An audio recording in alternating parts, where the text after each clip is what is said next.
Bueno, perfecto. Buenas noches a todos. Buenas noches. ¿Me escuchan bien? Por favor, me confirman. ¿Sí me escuchan?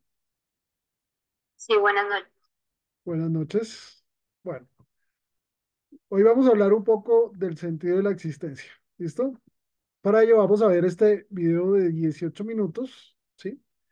Y luego hacemos como una mesa redonda y esto obviamente relacionado con la atención psicosocial a víctimas del conflicto armado, ¿sí? Entonces, me avisan si lo pueden escuchar.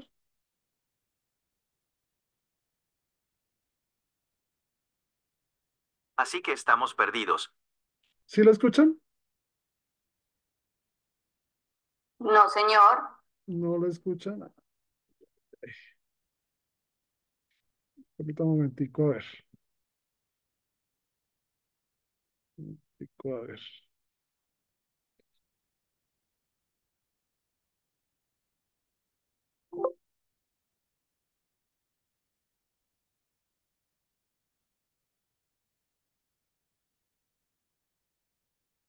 Así que estamos perdidos. Sin embargo, ese es el primer paso hacia encontrarse a uno mismo. ¿Sí lo escuchan o no lo escuchan? No, señor. No lo escuchan. Bueno, entonces les voy a enviar el enlace a, a su WhatsApp, al WhatsApp, ¿sí? Lo escuchan y en 20 minutos lo socializamos, ¿listo? Entonces, permítame un momentico,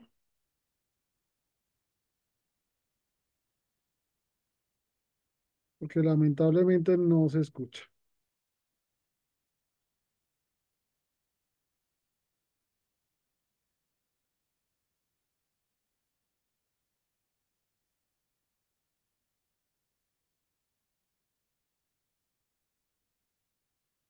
Un momentico.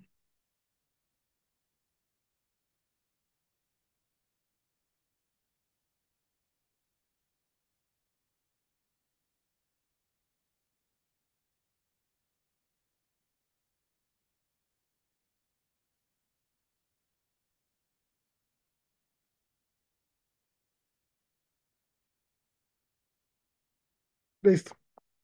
Entonces, yo de todos modos lo voy a colocar acá. Por favor, lo escuchan bien. Eh, toman nota de los hitos en los cuales les llame la atención y lo vamos a discutir. Yo de todos modos lo voy a colocar acá para que quede grabado. ¿Listo? ¿Está clara la instrucción? ¿Está clara la instrucción? Son 18 minutos, ¿no? A las 8 minutos, entonces volvemos. ¿Sí está clara la instrucción? Sí, señor. Listo. Entonces, empiecen a verlo, por favor.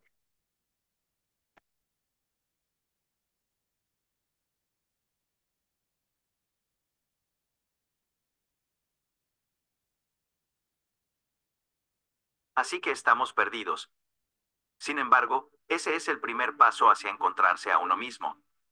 Encontrar el sentido de la vida parece todo un programa, al menos en apariencia, y sin embargo, es ciertamente más simple pero también más audaz de lo que uno podría pensar. En realidad, como suele suceder, todo comienza con una historia, porque es siempre lo que necesitamos. La piedra fundamental de la estabilidad existencial de un ser humano es su historia. Primero, somos pequeños bípedos desnudos con un cerebro demasiado potente para realmente comprendernos completamente a nosotros mismos, arrojados a un mundo obviamente demasiado rico para ser aprendido en su totalidad, y por lo tanto, un mundo que debemos filtrar. Filtrar el mundo significa elegir. Elegir lo que para nosotros hace sentido. No necesito entender todo lo que me sucede, solo quiero algunas cosas aquí y allá, algunos cortes y un poco de pegamento, opiniones y placeres, para fabricar lo que llamamos un narrativo personal. Esta es la primera piedra sobre la cual debemos detenernos un momento. Todos funcionamos a través de un narrativo interiorizado, o lo que la psicología junguiana nombra como un sentido del yo. Necesitamos una visión estabilizada del mundo que nos sirva cada día para vivir nuestras pequeñas vidas. Esta es una operación obviamente inconsciente que todos realizamos, nos guste o no. Es lo que nos permite aprender la realidad y fijarla en una forma de coherencia predecible. ¿Cómo me defino? ¿Qué es lo que tengo en mente? ¿Cómo defino la existencia? Esos son en el fondo los tres pilares de nuestras narrativas. Y este pequeño sistema de formación de historias personales funciona a pleno rendimiento desde nuestros primeros años, desde la formación de lo que llamamos nuestro ego, es decir, muy simplemente, desde el momento en que con apenas unos años, terminamos por comprender que somos pequeñas entidades autónomas, separadas del resto del mundo. A partir de esta gran realización del yo soy, sigue toda una serie de preguntas sobre el mundo que nos rodea. Como por ejemplo, ¿quién cuidará de mí? ¿Cómo consigo la mayor atención posible de mamá o papá? Y por último, ¿qué es lo que me hace sentir bien? Progresivamente, al responder a estas inmensas preguntas, llegamos a un primer narrativo de existencia personal, cuyos motivos inconscientes arrastraremos más o menos durante toda nuestra vida. Inclusive actualmente, las preguntas que dan sentido a mi vida, como a la tuya, no han cambiado radicalmente en realidad. De toda la suma de estas historias personales desde nuestra infancia, se deriva lo que hoy consideramos nuestra realidad. Un aglomerado de juicios, creencias, inclinaciones específicas, un sentido del ser, que da consistencia y significado al mundo que nos rodea. Pasamos nuestras vidas dando sentido al mundo, contándonos historias. No podemos evitar poner significado en todo. En el fondo de nuestras psiques hay una pequeña maquinaria que podríamos llamar narrador egocéntrico, cuya única función es tratar los gigantescos flujos de información que recibimos a lo largo de nuestros días y pasarlos por el filtro de nuestras historias personales. La función del ego, en verdad, es muy simple: hacer el mundo predecible y protegernos lo mejor posible.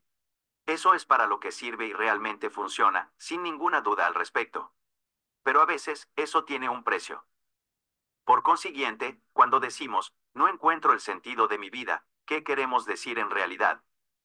Realmente, lo que nos preocupa no es tanto que nuestra vida no tenga sentido, sino más bien que nuestro narrativo actual, nuestra historia personal, ya no sea satisfactoria, sin que sepamos bien hacia dónde dirigirnos después. La sensación de aburrimiento, de crisis existencial, de vagar sin rumbo, o simplemente de no saber hacia dónde ir en la vida, no proviene de una ausencia de sentido, sino de un mal sentido. El no encuentro el sentido de mi vida, en realidad, dice más bien, ya no me gusta el sentido que mi vida está tomando, y que hasta ahora me había resultado más o menos satisfactorio. El error del ego que todos cometemos en algún momento de nuestras vidas es creer que vamos a poder pasar nuestras existencias con el mismo narrativo existencial, sin aburrirnos de nosotros mismos y de la vida en general. Algo en nosotros quiere aferrarse al frágil equilibrio, al escudo que hemos construido y que nos llevó tiempo lograr, aunque actualmente ya no nos satisfaga por completo.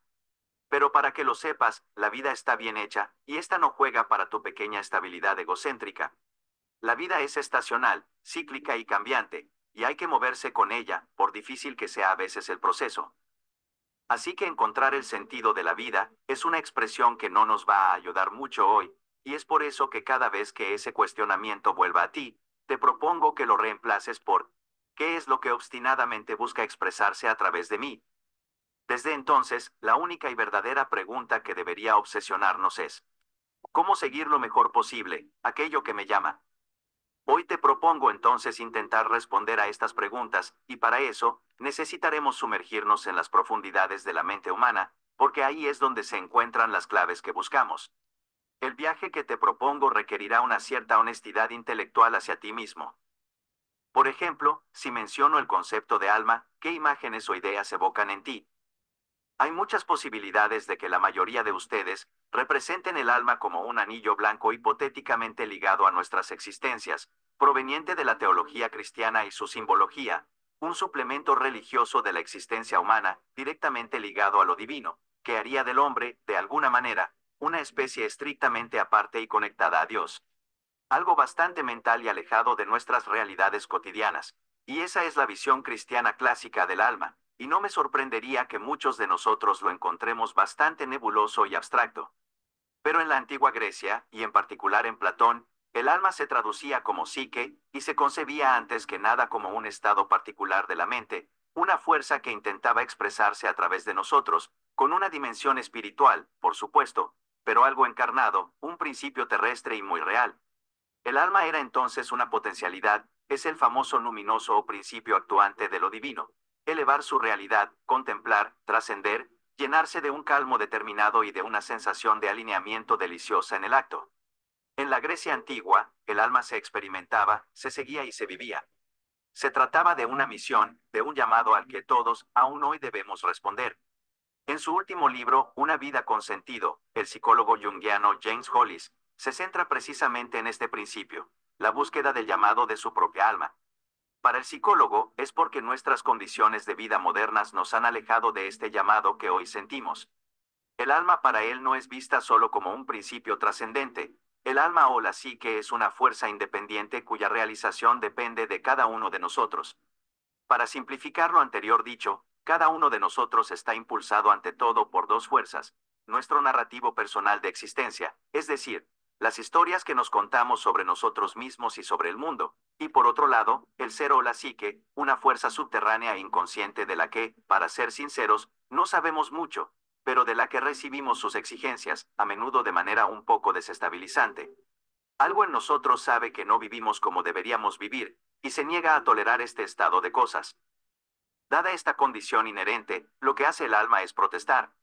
Cuando esta protesta, lo que sucede es bastante claro. La protesta del alma se manifiesta a través de la psique, el sufrimiento, el patos y el logos. En otras palabras, la psicopatología, que es simplemente la expresión del sufrimiento del alma. Jung pasó su vida explorando esta temática según la cual la mayoría de nuestros sufrimientos existenciales provendrían sobre todo de un alejamiento del llamado de nuestra propia psique o alma, de una pérdida de nuestra vida instintiva, en favor de la vida que el mundo nos ofrece en compensación por nuestro abandono de nosotros mismos.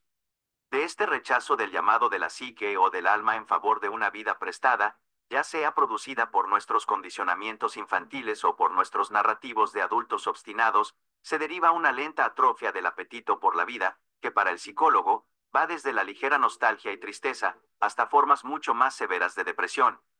De alguna manera, los problemas surgen cuando perdemos nuestro propio sentido de unicidad soberana, esa fuerza primordial que siempre estuvo ahí dentro de nosotros, y comenzamos a identificarnos con lo que nos sucede a lo largo de nuestras vidas. Pasamos de un soy lo que intenta expresarse a través de mí, a un simple y decepcionante soy lo que me ha sucedido, me sucede, y me sucederá. Nuestras vidas pasan entonces a un modo pasivo, a un estado por defecto. Para Jung, las psicopatologías son simplemente las rebeliones de nuestra vida interior autónoma respecto a la forma en que llevamos nuestras vidas exteriores. En el vocabulario junguiano, eso se traduce en que el ser busca siempre expresarse a través del sentido de sí mismo, que lo aplasta bajo una montaña de narrativas adquiridas. Y si el ser o el alma no encuentran una vía de expresión, se abrirán camino por rutas que no necesariamente te harán bien. Por lo tanto, la pregunta que nos interesa es la siguiente: ¿cómo podemos hacer espacio para el alma y para el ser? Existe algo tremendamente paradójico en la mente humana. Cada uno de nosotros sabe lo que debería hacer para ser más feliz. La dirección que nos llama en el fondo de nosotros, la conocemos. No quiero decir con esto que sepamos hacia dónde nos lleva, pero sabemos qué camino tomar, o al menos, hacia dónde dirigirnos para sentirnos mejor. Por difícil que sea admitirlo, en el fondo sabemos cuándo nos traicionamos o cuándo nos honramos, sabemos cuándo estamos en la dirección correcta o cuándo nos estamos alejando de ella. Como decía Sartre a veces, el ser humano tiene una lucidez tajante sobre sí mismo y sobre sus decisiones de vida. A pesar de todo, contrarrestamos esta lucidez con un cierto talento para el autoengaño y la autoomisión.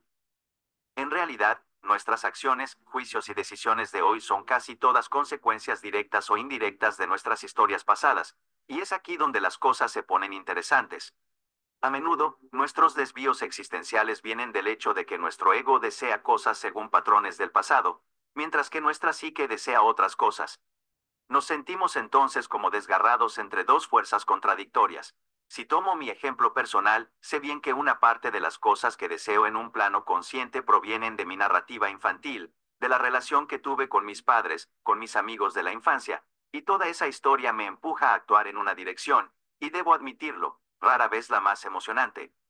Por ese lado, el llamado me lleva a una cierta seguridad en la existencia, a la búsqueda de un marco y de la previsión.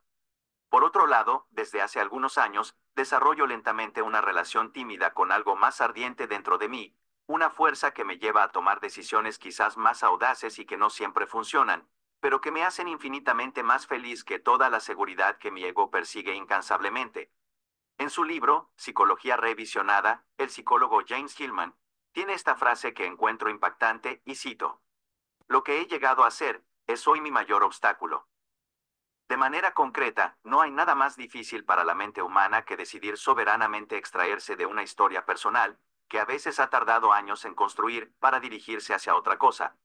Pasamos nuestras vidas construyendo historias para adaptarnos mejor al mundo que nos rodea, hasta convertirnos en prisioneros de ellas, y ahora debemos derribarlas, dinamitar la fortaleza que nos permitió evolucionar y que hasta ahora ha funcionado bastante bien. Pero es un completo sinsentido derribar todo: nuestros miedos, nuestros juicios, nuestras creencias. ¿Y para qué destruirlo todo exactamente? Pues simplemente porque la psique así lo ha decidido. Verás, existe una ley universal respecto a este tipo de germen, y es que solo se desarrolla en una dirección. La regresión es desconocida para el llamado del alma. Si algo ha comenzado a brotar dentro de ti, la única pregunta es: ¿por cuánto tiempo más seguirás ignorando lo que arde? Salir de la crisálida es absolutamente aterrador, pero por desgracia para algunos, el alma está ahí para una sola cosa: sacarte del capullo. En pocas palabras, para James Hillman, la metamorfosis de la existencia es aceptar ocupar más espacio, es admitir que vivimos en un espacio demasiado limitado para nosotros y que debemos romper con este autoencapsulamiento, del cual tal vez ya ni siquiera nos dábamos cuenta. Y este proceso no tiene nada de ególatra o narcisista, ya que no emana del ego. En cambio, aferrarse a antiguos roles de existencia por ego, por rechazo a la estacionalidad de la vida, y quejarse a quien quiera escucharlo de su insatisfacción vital, hasta proyectar sus deseos inconfesados en otros, hasta encerrarse en patrones repetitivos de existencia insatisfactorios, eso sí es una postura terriblemente egotista. Te diré algo: el tiempo entre tu antiguo yo y el nuevo, significa una sola cosa: aún te conoces demasiado bien como para transformarte en alguien diferente. En lo que respecta al espíritu y al sentido de tu vida, todo está ahí.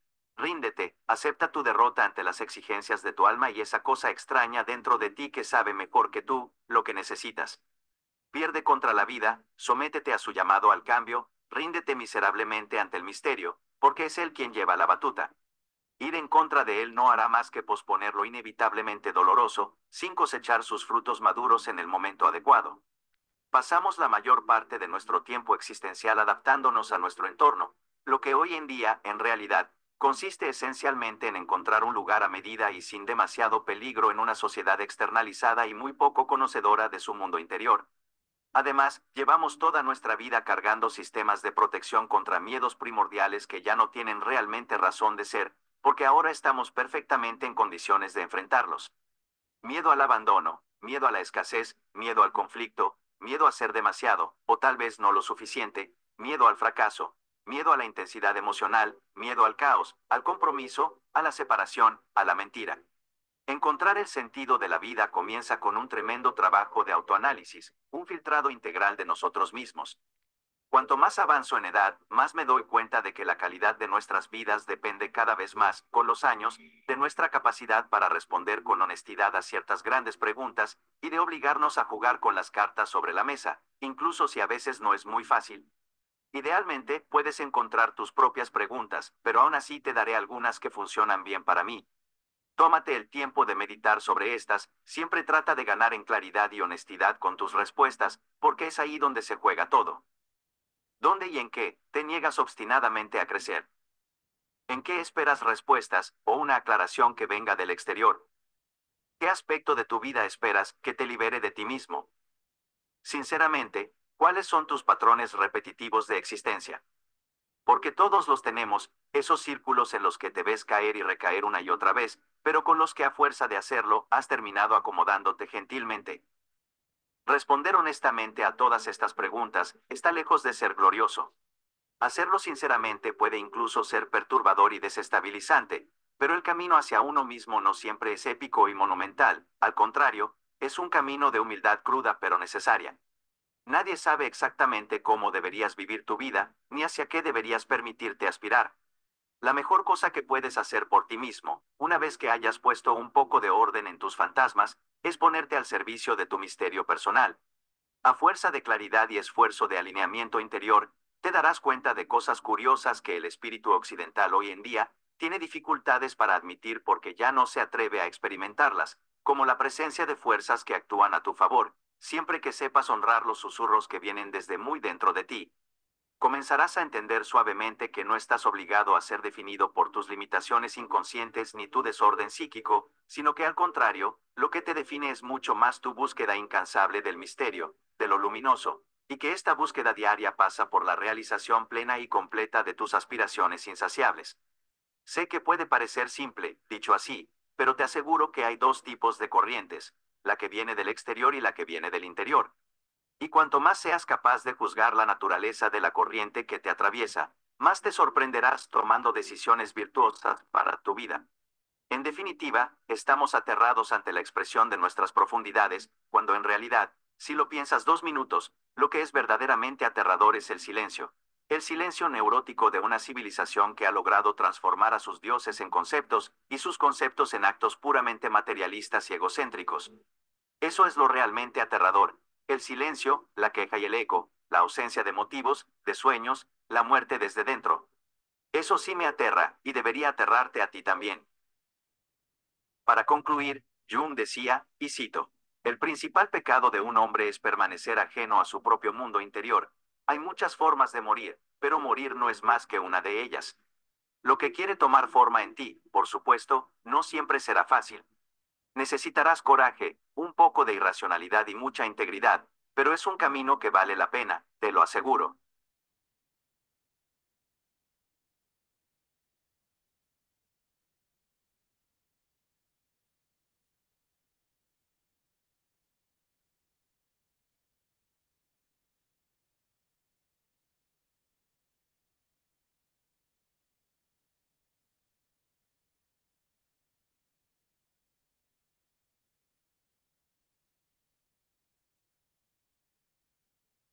Desde nuestros primeros años, Listo.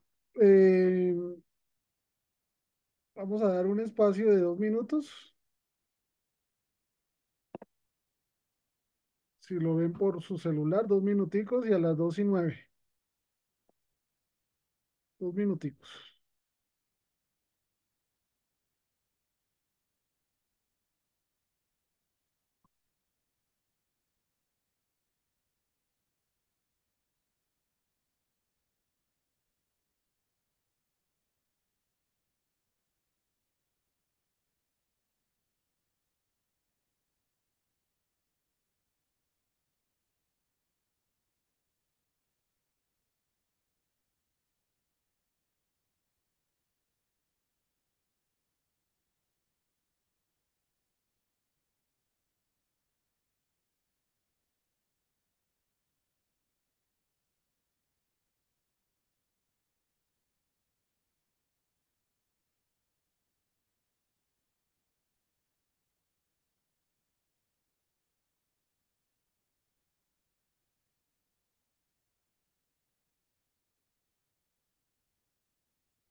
A iniciar la reflexión, el video pues se pudo leer. Sin embargo, voy a a enunciar algunas frases, ¿sí? Para darle, digamos, un espacio para no solamente una reflexión, sino para una mesa redonda, ¿sí? Un erudito de la religión de Confucio decía eh, que el significado fundamental de la vida se halla en nuestra existencia cotidiana, ¿sí? Elie Wiesel, que es un sobreviviente a los campos de concentración, Elie Wiesel, ¿sí? Decía lo siguiente: ¿por qué estamos aquí? Es la pregunta más importante a la que debe enfrentarse un ser humano. Creo que la vida tiene significado a pesar de las muertes sin sentido que he visto. Por otro lado, Bermond Royster dice lo siguiente: en la contemplación del hombre mismo, de su lugar en este universo, no hemos avanzado mucho desde el comienzo del tiempo.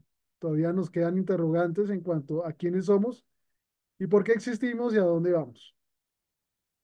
Stephen Jay Gould dice lo siguiente: puede que ansiemos una respuesta más elevada, pero no existe ninguna. Y por último, el doctor W. R. Inge, un ex deán de la Catedral de San Pablo, dice lo siguiente, en Londres: durante toda mi vida me he esforzado por hallar el propósito de la vida. He tratado de solucionar tres problemas que siempre me han parecido fundamentales: el problema de la eternidad, el problema de la personalidad humana y el problema del mal. He fracasado, no he resuelto ninguno de ellos. Entonces, con estas frases, ¿sí? Vamos a abrir el debate, ¿sí? Y el debate es el siguiente. Para ustedes, ¿cuál es el sentido de la existencia? Bueno, aquí se entrelaza sentido y propósito, ¿sí? No hay- aunque el propósito lo veo más con relación a metas que se pueden trazar a lo largo de la vida, que pueden ser temporales. Básicamente me estoy refiriendo al sentido de la existencia, a un sentido que, si nos lo quitan todo, eh, puede ser el aliciente para levantarnos día a día. ¿Listo? Entonces, abrimos el debate. ¿Quién quiere participar? ¿Sí? Sobre el sentido de la existencia. Obviamente, claro, lo vamos a enlazar más adelante con el tema de atención psicosocial a víctimas del conflicto armado. Entonces, ¿quién quiere participar? Están los micrófonos abiertos. Los escuchamos.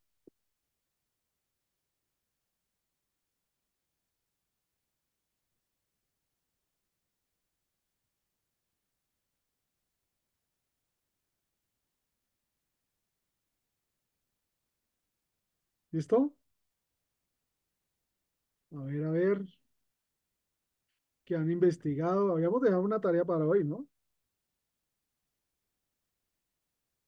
Entonces, ¿qué reflexión nos merecen desde la perspectiva psicoanalítica, psicología clínica, evolutiva, religiosa? ¿Alguien alzó la mano? Sí, por favor, Jennifer. Hola, profe, buenas noches. Buenas noches. Bueno, de hecho, de algunas de las cosas que consulté sobre el tema del sentido de la vida, a veces llega a ser un poquito confuso. ¿Confuso en qué sentido? Porque como hay diferentes como perspectivas y Ujú. cada una, para cada perspectiva, su sentido de la vida es el específico, ¿sí? Ujú. Sí, Espéreme, profe, un momentico, ya vuelvo y le tomo la llamada, ¿sí? listo, Permítame un perfecto. segundo. Muy bien, muchas gracias, Jennifer. Mientras Jennifer se vuelve a conectar, algún otro comentario?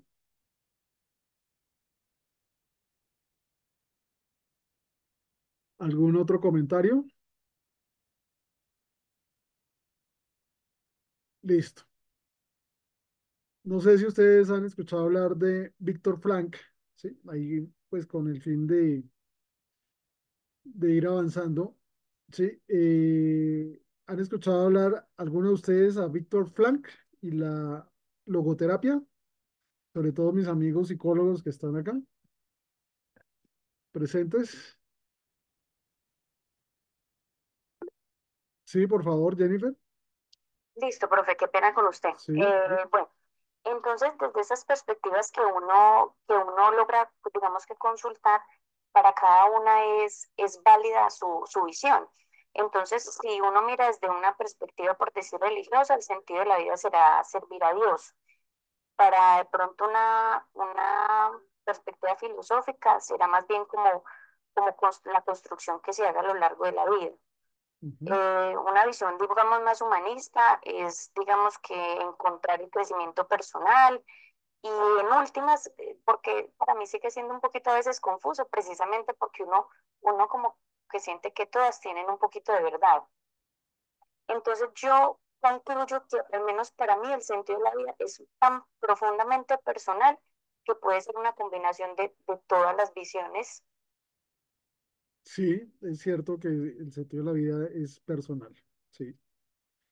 Es decir, no puede haber un criterio unificado de un sentido de la existencia. Claro, si uno es religioso, pues obviamente pues se sesgará a un punto de partida, ¿sí? Pero si uno es ateo, ¿sí?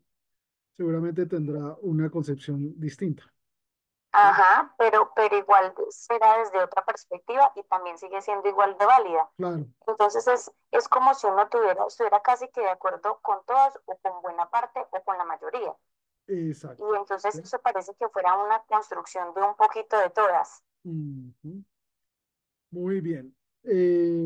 Estaba hablando antes de que participaras de Víctor Frank, ¿sí? El creador de la logoterapia, ¿sí? Y voy a citar aquí pues textualmente lo que él decía. Decía, el esforzarse por hallar significado en la vida de uno es la principal fuerza movedora dentro del hombre. No hay nada en el mundo, me atrevo a decir, que ayudaría tan eficazmente a uno a sobrevivir hasta en las peores condiciones como el conocimiento de que la vida de uno tiene significado, ¿sí? Entonces, Víctor Frank, ¿sí? Pues fue el creador de la logoterapia y su postura es bastante interesante, ¿sí? Es una postura en la cual cuando analizamos la dimensión de los campos de concentración, ¿sí? De todos los vejámenes que se vieron ahí, de la solución final, ¿sí? Que se dio antes de terminar la Segunda Guerra Mundial, los campos de concentración en Polonia, también cuando vemos los guetos de Varsovia, ¿sí? Todas las ignominias y infamias que se vieron ahí, ¿sí? Eh, y pues todo con el apetito de un régimen, el régimen nazi, totalmente militarista, ¿sí? Y que sesgaba o se planteaba el odio a los judíos, pero que también persiguió a unas minorías, ¿sí? Ya sean sexuales, políticas, religiosas, etcétera, ¿sí? Bien, ¿algún otro comentario? Gracias, Jennifer, por tu aporte. ¿Algún otro comentario que quieran mencionar? No, pues, profe, por ahorita, de pronto con las otras reflexiones participamos de otra manera. Listo. Muchas gracias, Jennifer. Muy completa tu intervención. ¿Qué dicen los demás? Profe, yo creo que mucho el sentido de la existencia de la vida está muy relacionado con la historia Ujú, de la existencia. Habla mucho en el video de nuestra vida pasada, de la historia, y que es muy difícil salir de ahí. Habla también de la conciencia que uno tiene, de dónde viene, la religión también tiene mucho que ver. ujú. Muy bien, gracias, Wilfram. Sí, sí, claro. A veces, pues los que somos religiosos, pues sí tenemos un sentido de la existencia, ¿sí? Pero pues evidentemente no podemos extenderlo, ¿sí? Ni tampoco imponerlo, ¿sí? A otras formas de pensar y de sentir, ¿de acuerdo? Entonces, Elie Wiesel fue pues el creador de la logoterapia y él mencionaba, entre otras cosas, que había que encontrarle un sentido un sentido al sufrimiento que se puede padecer, ¿no? Elie Wiesel tenía ante sí, si no hubiera estallado la Segunda Guerra Mundial, un futuro promisorio, ¿sí? Incluso se había hasta casado, ¿sí? Se había casado y todos esos propósitos de vida se fueron pues al lastre, porque como judío experimentó pues todos los vejámenes propios de los campos de concentración, ¿sí? Campos de concentración como Auschwitz, ¿sí? Buchenwald, ¿sí? Entre otros, ¿sí? Entonces, haciendo una reflexión de los campos de concentración, hay un terapeuta, ¿sí? No me acuerdo si es psiquiatra o psicólogo, creo que es psicólogo, Bruno Bettelheim, ¿sí? No sé si alguno de ustedes lo ha escuchado, ¿sí? De pronto en forma muy somera y superficial. Bueno, Bruno Bettelheim también estuvo en campos de concentración y al salir de ellos empezó a hacer unas investigaciones sobre los sobrevivientes de los campos de concentración, ¿sí? Los campos de concentración nazi. Y él observaba que buena parte de esos sobrevivientes se autoliquidaban, ¿sí? Se suicidaban en virtud a los problemas y a los trastornos que se derivaban de las experiencias traumáticas en los mismos. Seguramente estrés postraumático pudiera ser pues una sintomatología o un síndrome pues bastante común, ¿sí? Entonces la pregunta que me hago o que les hago a ustedes es, él después consiguió o encontró que los campos de concentración existió un colectivo que no se suicidaba, no se autoeliminaba, ¿sí? Y empezó a indagar un poco en cuál era la razón por la cual no se autoliquidaban, ¿sí? Este colectivo era un colectivo religioso que especialmente fue víctima de la hazaña del régimen nazi porque no reconocían a Adolfo Hitler como su Mesías, ya que pues tenían a Jesús, ¿sí? Y no se alistaban en las SS ni en los cuerpos armados, ¿sí? Y militaristas del régimen nazi, ¿sí? Además de eso, pensaban que pues o tenían la convicción firme de que pues evidentemente no podían rendir pleitesía pues a un régimen tan violento. La pregunta que les hago, si no tienen otra opinión u otro concepto, otra investigación, otra ponencia, ¿sí? En esta mesa redonda es, ¿por qué creen que ese grupo especial no se autoeliminaba? En contraste con los demás que al sobrevivir a los campos de concentración se quitaban la vida, ¿sí? ¿Qué creen ustedes? Entonces los escucho, los escucho. ¿Cuál sería la razón por la cual este colectivo, que fue víctima de saña por parte del régimen nazi, ¿sí? Eh, y que incluso hasta podían salir de los campos de concentración si renunciaban a su fe? Pero ¿qué creen ustedes que era la visión particular, ¿sí? O lo que hacía que este colectivo estudiado por Bruno Bettelheim, ¿sí? Un experto en salud mental, no se suicidaran? ¿Qué piensan ustedes? ¿Alguna opinión especial? Los noto un poco callados. La única que me ha participado es Jennifer y Wilfa. ¿Listo? A ver, los escucho. ¿Qué piensan?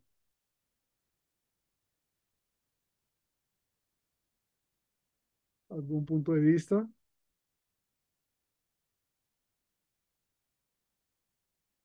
¿Algún punto de vista?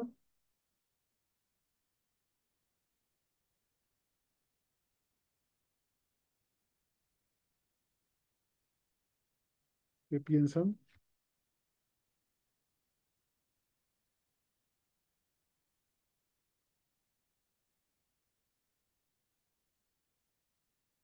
Seguramente ustedes vieron la lista de Schindler, ¿no? De Schindler. Bueno, más o menos tiene que ver con esa historia, aunque son dos historias distintas. ¿Alguna opinión en especial?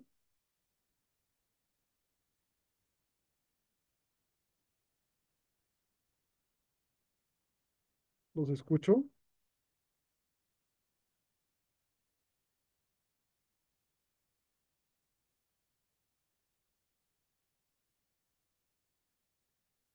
Profe, no sé, tal vez porque alguno de ellos tenía sus ideales o su conciencia clara, no sé, sus ideales claros. Ujú. Sí, tenía que ver con ideales. De hecho, en el estudio que hace Bruno Bettelheim, ¿sí? Llega a la conclusión de que tenían una esperanza. ¿Sí? Este colectivo que se llamaba Estudiantes de la Biblia, hoy conocidos como Testigos de Jehová, ¿sí? Eran perseguidos precisamente por sus convicciones religiosas. De hecho, Hitler, en una conversación que hizo con un lugarteniente Himmler, eh, le manifestó su deseo de exterminar a esa cría indeseable de toda Alemania, ¿sí? En el estadio de Nuremberg, ¿sí? Estadio que más adelante se constituyó en testigo o testimonio de los juicios de Nuremberg, ¿sí? Sobre los cuales se juzgaron algunos lugartenientes y líderes nazis, ¿sí? Y a este colectivo le interesaba que sus familiares, que estaban también dispersados en otros campos de concentración, eh, no transigieran en su fe, ¿sí? Porque aunque fueran ejecutados, los volverían a ver en un reino mesiánico. ¿Sí? Entonces, eso fue lo que sucedió con este colectivo, ¿sí? Entonces, no solamente pues fueron perseguidos los testigos de Jehová, algunos católicos y mormones, hay testimonios de mormones. Pero lo que quiero resaltar acá es principalmente que las personas, ¿sí? Las personas también pueden tener recursos, entre ellos recursos espirituales y religiosos, que se convierten en mecanismos resilientes, ¿sí? Frente a adversidades severas, ¿sí? Entonces, se han hecho pues algunos estudios de lo que la religión significa para el ser humano, ¿sí? Pero pues evidentemente se reconoce que no es el único recurso, pueden haber otros más, ¿sí? Y que precisamente pues Víctor Frank, ¿sí? Hablando un poco de ese propósito de vida en medio de las peores condiciones, ¿sí? Pues ha tratado, ¿sí? ¿Listo? ¿Algún otro comentario adicional? ¿Algún otro comentario adicional que quieran mencionar con relación a una reflexión personal, a una investigación que hayan realizado con relación a el sentido de la existencia? Hola, ¿me escucha, profe? Sí, claro, Xiomara, te escuchamos. Bueno, pues lo que había leído es que, digamos, como la compañera lo decía, sobre el creyente y el no creyente.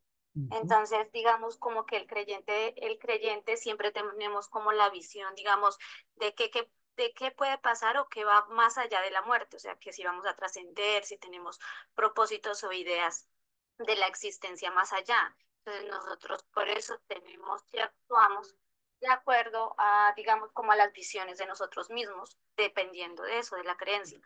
Pero el no creyente, pues, hace como una forma, digamos, como un narrativo egocentrista, porque pues él actúa desde su manera de pensar, no de las creencias, no del pasado, y no se visualiza, pues, como hacia qué pueda pasar. Listo, válido, muy bien, muchas gracias, Xiomara. Sí, de hecho, una de las preguntas más importantes que se hacen las personas que le hallan un sentido de la existencia es precisamente relacionado con el origen de la vida, ¿sí? Y en esto sí hay pues bastante tela que cortar, ¿sí? ¿Por qué? Porque a partir del libro El origen de las especies de Charles Darwin, ¿sí? Que fue, digamos, una estocada a la religiosidad decadente del siglo XIX, ¿sí? Y posteriormente con los filósofos vitalistas y existencialistas como Federico Nietzsche, como Schopenhauer, ¿sí? Entre otros, ¿sí? Pues empezaron a generar pues una serie de debates bastante interesantes que no son nuevos, ¿sí? Porque ya el racionalismo griego, ¿sí? Empezó también a tener tensiones y diferencias con el cristianismo, perdón, el cristianismo y la filosofía griega, ¿sí? Y el racionalismo griego con el cristianismo, ¿sí? En virtud al mismo origen de la existencia y de la vida, ¿sí? Con relación a este punto, eh, pues hay muchas versiones, ¿no? Hay un escritor español que es ultracatólico, que se llama, es de nombre Carlos, pero no me acuerdo el apellido, Carlos, no sé si Rodríguez o González, ¿sí? Allá en España. Él es un CEO de una empresa bastante prestigiosa y se dedicó a hacer un libro y encontró que existen en el universo unas 200 variables, ¿sí? Que hacen posible que incluso nosotros estemos hablando acá, ¿sí? Y estemos interactuando. Si alguna de esas variables, ¿sí? Falla, pues esa sería la diferencia en que estuviéramos o no hablando acá, ¿sí? Y parece que este y otras posturas, ¿sí? Que pues generan una crítica frente a la teoría de la evolución, plantean que los mecanismos de vida vivientes, ¿sí? A partir de las moléculas, aminoácidos, células, ¿sí? Mitocondrias, ADN, ARN, son demasiado complejas como para que se hubieran generado al azar, ¿sí? Y si el asunto es así, pues la vida pudiera tener pues un sentido, un propósito, ¿sí? Y nos alejaríamos del nihilismo nietzscheano y de otros filósofos eh, como Cioran, Emil Magnus Cioran, un filósofo rumano muy prestigioso en el siglo XX y principios del siglo XXI, bueno, finales del siglo XX, que viene mencionando que la vida pues finalmente no tiene sentido, ¿sí? Algunas concepciones de la cosmología vienen mencionando que el universo es una simulación y por lo tanto nada de lo que hay en el universo es permanente, ¿sí? Sin embargo, la misma existencia de la vida en el planeta Tierra, ¿sí? Es bastante particular, sobre todo porque los mecanismos que explican, ¿sí? La misma existencia de la vida no son mecanismos que se puedan entrelazar con el azar, ¿sí? Me explico. Eh, una vez Fred Hoyle, un astrofísico, hizo un cálculo de cuál sería la probabilidad, ¿sí? De que se generara la vida al azar, ¿sí? Y él haciendo sus investigaciones llegó a la conclusión de que la probabilidad sería de 1 en 10 a la 40.000, ¿sí? Se estima que una probabilidad de 1 en 10 a la 50, ¿sí? No de 1 en 10 a la 40.000, es una probabilidad que nunca se daría, ¿sí? Pero ya una probabilidad de 1 en 10 a la 40.000, ahí sí que pues jamás se daría, aunque el universo tuviera billones de años y todo el universo fuera sopa orgánica, ¿sí? Es decir, los entronques necesarios para que la vida surja, ¿sí? Son tan sofisticados que es como esperar, ¿sí? Que yo desarme un computador, ¿sí? Y lo mesa por billones de años, ¿sí? Y como resultado de ese mecimiento, se genere un computador, ¿sí? Viene ensamblado y arreglado, ¿sí? Igualmente también tenemos a Richard Dawkins, ¿sí? Richard Dawkins es un ateo, ¿sí? Militante ateo, creo que de origen británico, australiano, creo que es de origen británico, y que precisamente él tiene un libro que se llama El gen egoísta, y precisamente su propósito es explicar que la teoría de la evolución es una teoría plausible, ¿sí? Y que la vida no fue generada por un ser trascendente, ¿sí? Paul Davies, un físico teórico, también a favor un poco de la creación, de que el universo fue creado, venía mencionando en una de sus obras y citando a Leibniz, que efectivamente pues la vida eh, tiene una serie de condiciones favorables o felices, ¿sí? Que precisamente pues hacen que pues estemos aquí, ¿sí? Aquí presentes, ¿sí? Entonces, de pronto los que son médicos, ¿sí? Mm, habría que examinar, ¿sí?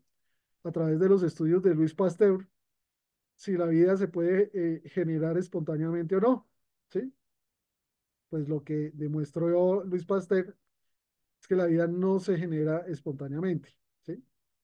Que tiene que existir pues una serie de vectores que generen pues o faciliten la reproducción de bacterias y virus. El debate está abierto, ¿sí? Mi postura personal es que sí, la vida sí tiene un sentido, un propósito y, y se debe indagar un poco en el origen de la misma, claro, con matices espirituales y religiosos, pero obviamente es muy interesante escuchar lo que dice Richard Dawkins, ¿sí? Y otros ateos, ¿sí? Listo. ¿Algún comentario final con relación a lo que se ha esbozado de parte de aquellos que no han participado? ¿Algún comentario final? ¿Algún comentario final? Listo. Entonces, volviendo a la materia que nos asiste, ¿sí? ¿Cómo piensan ustedes? Y esta es una pregunta ya final, ¿sí? ¿Cómo piensan ustedes que nosotros como dinamizadores de la atención psicosocial a víctimas de conflicto armado, ¿sí? Podamos, no sé si en un tratamiento terapéutico, en una conversación con una víctima que seguramente puede estar en crisis, ¿sí? Puede estar en crisis psicológica, ¿sí? ¿Cómo pudiéramos nosotros dinamizar, ¿sí? Ese sentido de la existencia que haga que esta persona pues tenga razones eh, o desarrolle unas razones para existir o vivir, ¿sí? En vez de optar por rendirse y eliminarse o maltratarse por ser víctima del conflicto armado. ¿Qué piensan ustedes? Los escucho. Ok, pues a ver si entendiéndole un poco la pregunta que hace, Sí, yo creo que, mira qué cosas, incluso yo lo decía en la clase pasada, porque a mí se me hace así desde mi perspectiva profesional pasa. O sea, a veces precisamente como el avatar de la cotidianidad, a uno le va quitando como, le va mermando como ese panorama. Entonces se vuelve casi que como que repetitivo, rutinario.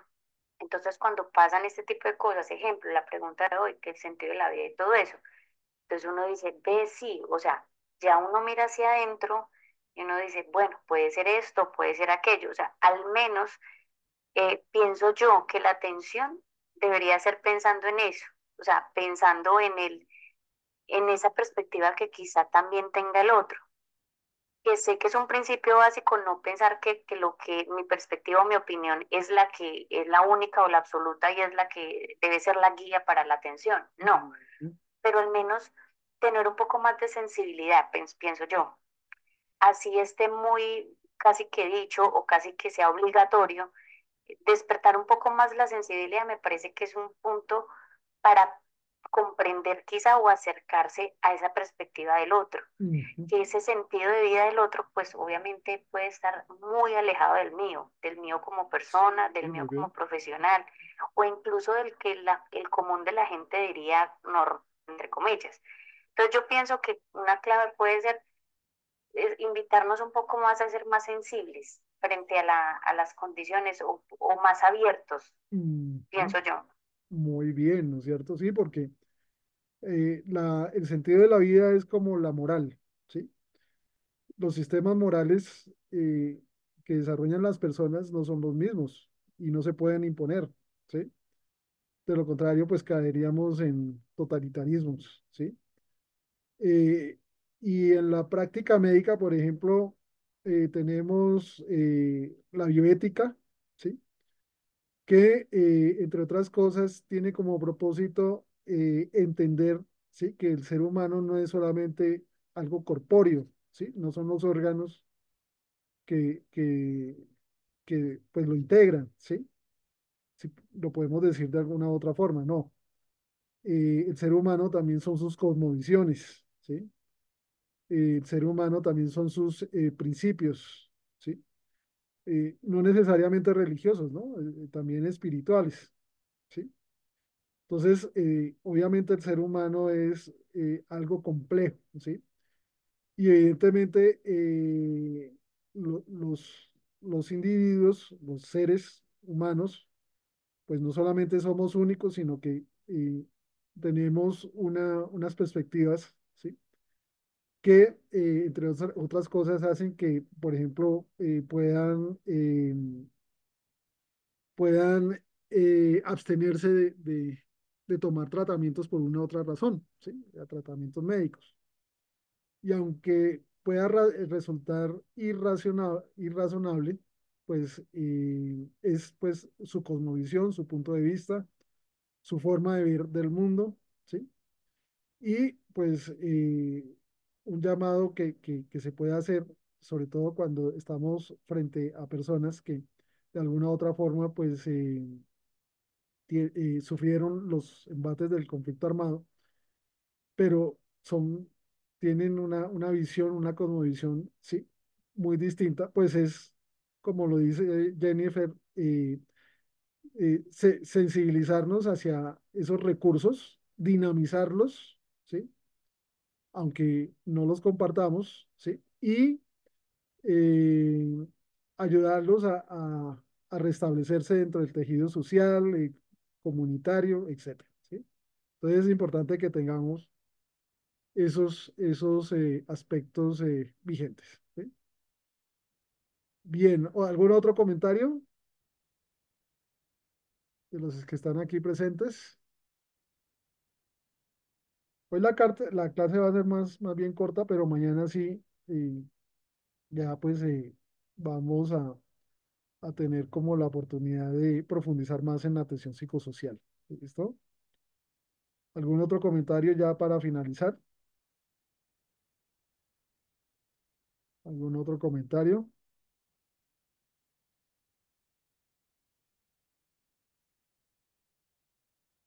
Listo.